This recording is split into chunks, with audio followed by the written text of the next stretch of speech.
আসসালামু আলাইকুম প্রিয় চাকরি প্রত্যাশী ভাই বোনেরা আপনারা সবাই কেমন আছেন? আজকে আমরা আমাদের এই ভিডিওতে বাংলাদেশ ব্যাংক থেকে প্রকাশিত হওয়া নতুন একটি নিয়োগ বিজ্ঞপ্তি নিয়ে বিস্তারিত আলোচনা করব।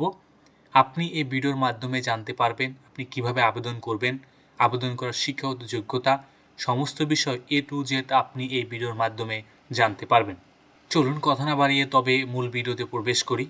মূল ভিডিওতে প্রবেশ করার আগে আপনাদের কাছে একটি অনুরোধ, আপনি যদি আমাদের চ্যানেলে নতুন হয়ে থাকেন তবে আমাদের চ্যানেলটি সাবস্ক্রাইব করতে ভুলবেন না।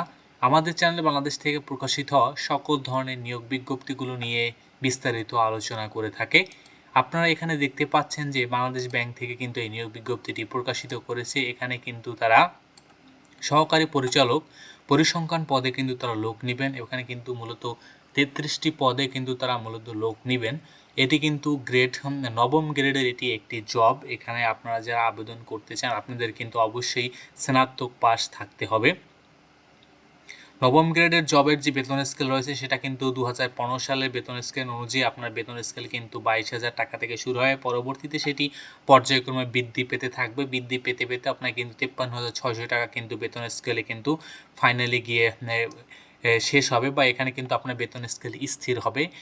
এবং শিক্ষাগত যোগ্যতা কিন্তু তারা এখানে বলছে আপনার কিন্তু অনার্স থাকতে হবে অবশ্যই। যে কোনো বিশ্ববিদ্যালয় হতে অর্থনৈতিক পরিসংখ্যান অথবা ফলিত পরিসংখ্যানে যে কোনো বিষয়ে আপনি যদি অনার্স করে থাকেন তাহলে কিন্তু আপনি এখানে আবেদন করতে পারবেন। 4 বছর মেয়াদি পাশাপাশি কিন্তু আপনাকে মাধ্যমিক স্কুল সার্টিফিকেট বা অন্যান্য যে নিম্ন পর্যায়ের যে পরীক্ষাগুলো রয়েছে সমস্ত পরীক্ষা কিন্তু আপনাকে ন্যূনতম দ্বিতীয় দুইটিতে প্রথম বিভাগ অথবা বা শ্রেণীতে কিন্তু আপনাকে সমান জিজিপিএ থাকতে হবে, এবং শিক্ষা জীবনে কোনো পর্যায়ে তৃতীয় বিভাগ কিন্তু গ্রহণযোগ্য নয়। আপনার যে মাধ্যমিক স্কুল বা উচ্চ মাধ্যমিক যে এছাড়া যে অষ্টম এগুলো তো রয়েছে, এখানে কিন্তু আপনাকে ন্যূনতম দুইটাতে কিন্তু আপনাকে প্রথম বিভাগ কিন্তু থাকতে হবে। প্রথম বিভাগ বলতে তারা কিন্তু মূলত আপনার সিজিপিএ কিন্তু 3 থেকে তার উপরকে বোঝানো হয়। মানে সিজিপিএ 3.00 থেকে তার উপরে কিন্তু আপনাকে ন্যূনতম দুইটাতে কিন্তু আপনাকে থাকতে হবে। এর নিচে হলে কিন্তু আপনি এখানে আবেদন করতে পারবেন না।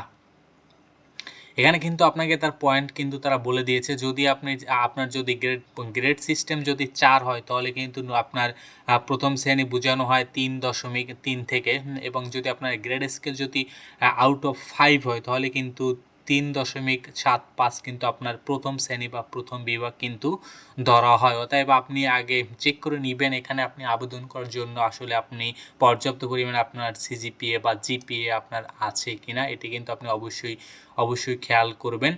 এবং এখানে কিন্তু আবেদন কিন্তু আপনারা 21 থেকে 32 বছর বয়সের ভিতরে যারা আছেন তারা কিন্তু এখানে আবেদন করতে পারবেন। আবেদন কিন্তু আগামী 12/7/2026 তারিখ থেকে আবেদন চলমান বা শুরু হবে এবং শেষ হবে 10/8/2026 তারিখ। অতএব আপনারা যারা আবেদন করতে চান আপনাদের কিন্তু এই সময়ের ভিতরে কিন্তু আপনাদেরকে আবেদন করতে হবে। অনলাইনে 10/8/2026 তারিখ বা 26 তারিখ বা ততপূর্বে যাদের 4 বছর মেয়াদি স্নাতক ডিগ্রি ফলাফল প্রকাশিত হয়েছে তবে তারা আবেদনযোগ্য হবেন। মানে আপনার এর ভিতরে এই সময়ের ভিতরে যদি আপনি সার্টিফিকেট প্রকাশিত হয় বা ফলাফল প্রকাশিত হয় তাহলেও কিন্তু আপনি এখানে আবেদন করতে পারবেন। আবেদন করার সময় অ্যাপ্লিকেশন ফর্ম পূরণ করার নিয়ম ও অন্যান্য শর্ত নিম্নলিখিত কিন্তু ওয়েবসাইট আপনি পাবেন। এখানে কিন্তু লগইন করে তাদের ওয়েবসাইটে লগইন করে এর মাধ্যমে কিন্তু আপনাকে এখানে আবেদন করতে হবে। আবেদন ফি কিন্তু তারা এখানে 200 টাকা নির্ধারণ করেছে। আবেদন ফি কিন্তু আপনাকে 13/8/2026 তারিখের ভিতরে জমা দিতে হবে। আপনার আবেদন শেষ হবে কিন্তু 10/8/2026 তারিখ, এবং আবেদন ফি জমা দেওয়ার শেষ সময় কিন্তু 13/8/2026 তারিখ। এর ভিতরে কিন্তু আপনাকে আপনার আবেদন ফি কিন্তু জমা দিতে হবে। এখানে কিন্তু তারা অন্যান্য প্রয়োজনীয় যে বিষয়গুলো সম্পর্কে এখানে তারা বিস্তারিত আলোচনা করেছে। আপনি চাইলে কিন্তু এখানে এই বিস্তারিত ইনফরমেশনগুলো আপনি পড়ে নিতে পারেন। প্রার্থী কিন্তু পরীক্ষা প্রিলিমিনারি পরীক্ষা অথবা লিখিত পরীক্ষা এবং মৌখিক পরীক্ষার মাধ্যমে নির্বাচন করা হবে। সাধারণত যেহেতু ব্যাংকের জব তাহলে কিন্তু প্রথমে প্রিলিমিনারি, এরপর লিখিত, এরপর কিন্তু মৌখিক পরীক্ষার মাধ্যমে কিন্তু ফাইনালি আপনাদেরকে নির্বাচন করা হবে। এবং অন্যান্য যে নির্দেশমালাসমূহ রয়েছে এখানে কিন্তু বিস্তারিতভাবে লেখা রয়েছে, আপনি এখানে চাইলে পড়তে পারেন। পাশাপাশি কিন্তু আপনি এই যে নিয়োগ বিজ্ঞপ্তিটা যে প্রকাশিত হয়েছে এই নিয়োগ বিজ্ঞপ্তির লিঙ্কটি কিন্তু আপনাদের আমার এই ভিডিও ডিসক্রিপশনে পেয়ে যাবেন। আপনারা চাইলে ওখান থেকে এই লিঙ্কে গিয়ে কিন্তু আপনি নিয়োগ বিজ্ঞপ্তি আরও বিস্তারিতভাবে পড়তে পারবেন। তো ধন্যবাদ আপনাদেরকে এতক্ষণ আমাদের সাথে থাকার জন্য। আর আপনি এখনও যদি আমাদের চ্যানেলটি সাবস্ক্রাইব করে না থাকেন, তবে আমাদের চ্যানেলটি সাবস্ক্রাইব করতে ভুলবেন না।